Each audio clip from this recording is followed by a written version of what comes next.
What is up everyone, it is Sacred Saiyan here, welcoming you back to another video.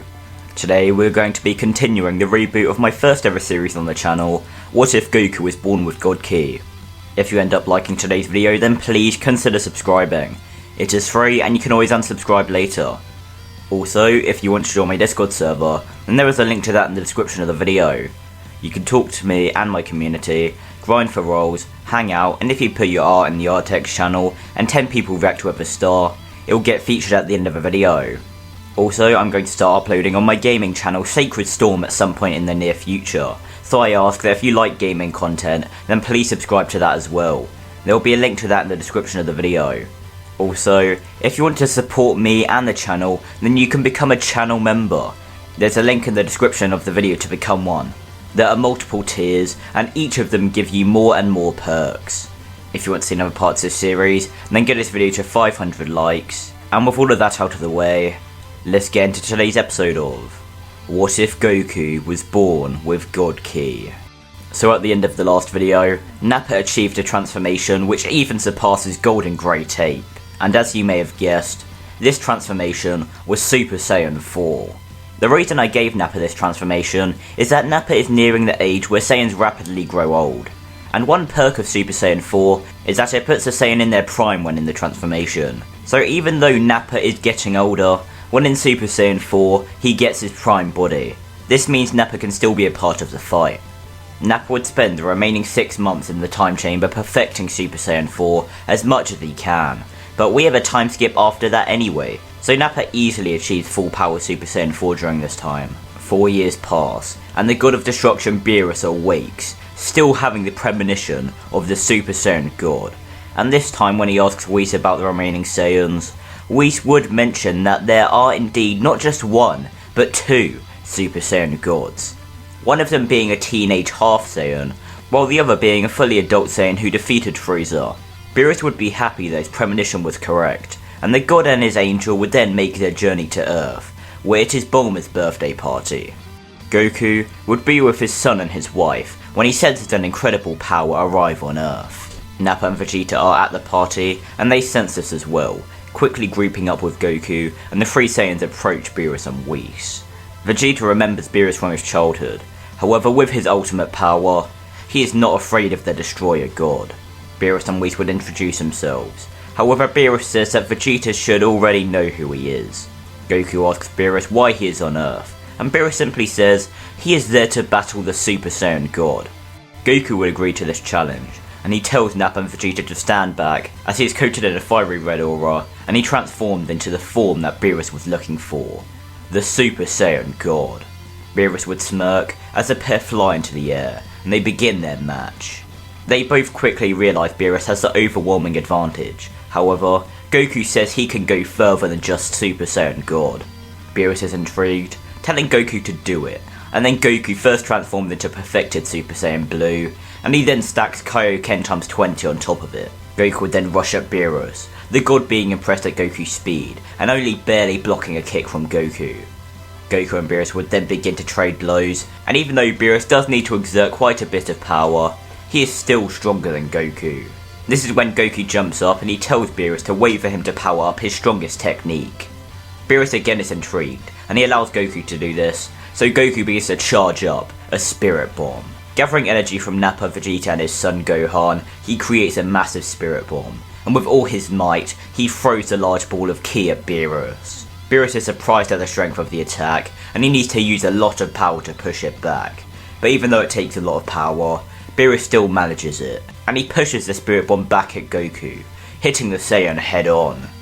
The Spirit Bomb along with Goku then disappear, and Beerus just yawns, saying he expected more from his so-called rival.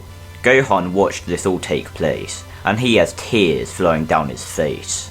Gohan first transformed into a Super Saiyan God, and then, with a scream of pure sadness and loss, he transforms into a Super Saiyan Blue. Nappa and Vegeta both have a shocked expression on their face, as Gohan then rushes towards Beerus, and he attempts to face the Destroyer God. However, he simply isn't as strong as Goku, so he isn't as strong as Beerus either. Beerus would simply chop the half Saiyan's neck, knocking him out. However, just after he does, the entire planet begins to shake.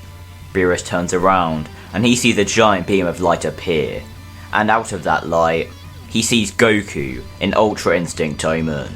Beerus is in awe that the Saiyan in front of him has accessed such a godly technique, and Wei simply smiles, seeing this as a pleasant surprise.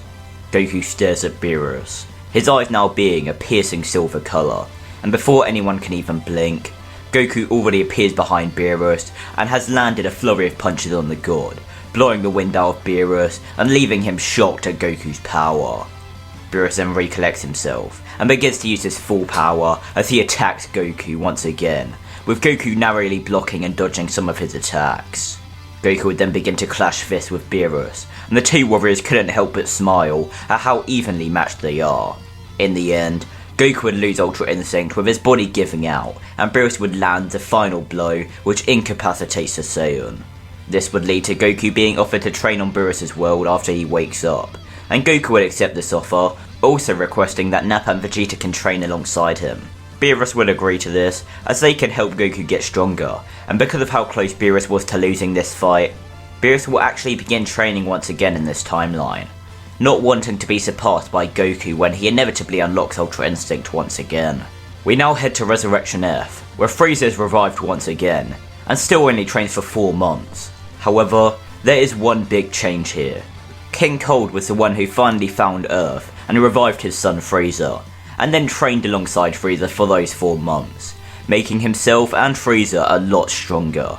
When the two arrive on Earth, along with their forces, we for the first time see some of the Earthling fighters Bulma met on her journey to gather the Dragon Balls. We see Master Roshi, his student Krillin, Tien, and Yamcha, all ready to try their best to defend the planet. However, luckily for them, one other person has arrived to help in the fight, that being Gohan, and he is going to try his best to hold the two Frost Demons off until his father arrives. The Earthling fighters would have far more trouble facing Frieza's soldiers, as they are much weaker than their canon selves, but with support from Gohan, the Fodder are quickly defeated.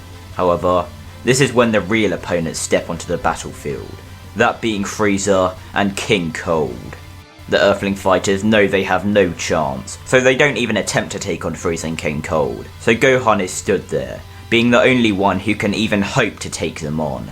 Gohan isn't going to mess around, so he quickly transformed into Super Saiyan God, and seeing this, King Cold and Frieza both power up to their new transformation.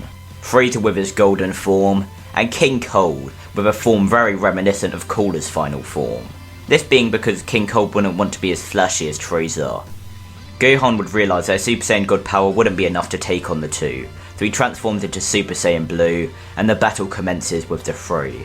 King Cold and Frieza surprisingly working together to combat Gohan, and overpowering the Half Saiyan with little difficulty.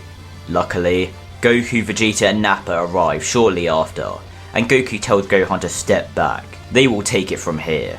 Frieza laughs as he tells his father that the Saiyan in the white clothing will be their only challenge. However, that laugh quickly turns from overconfident to nervous as he watches Vegeta power up to Ultimate and Nappa power up to full power Super Saiyan 4. Goku told Nappa and Vegeta that he will let them fight Frieza and King Cold. He already killed Frieza once, and he will let them have that luxury as well. So the two Saiyans then clash with the two Frost Demons, and they overpower the Frost Demons, even though they are even stronger than their canon selves. In the end, Vegeta and Nappa both finish off King Cold and Frieza in unison, and after Goku makes sure Gohan is okay, the three Saiyans head back to Beerus' world to continue their training, and when they do, they get an unexpected visitor from another universe. But we're going to leave things off here. Hopefully you guys enjoyed this video, and if you did, then make sure to like, comment and please do subscribe. It is quick and easy to do. Also, I want to give a huge thank you to Yeti Myth for being my first ever channel member. If you want to be shouted out at the end of a video and get other perks like Yeti Myth here, then there is a link in the description below to become a channel member. It greatly supports me and it helps me immensely. With all of that out of the way, I hope to see you all in the next episode of What If Goku Was Born with God Ki.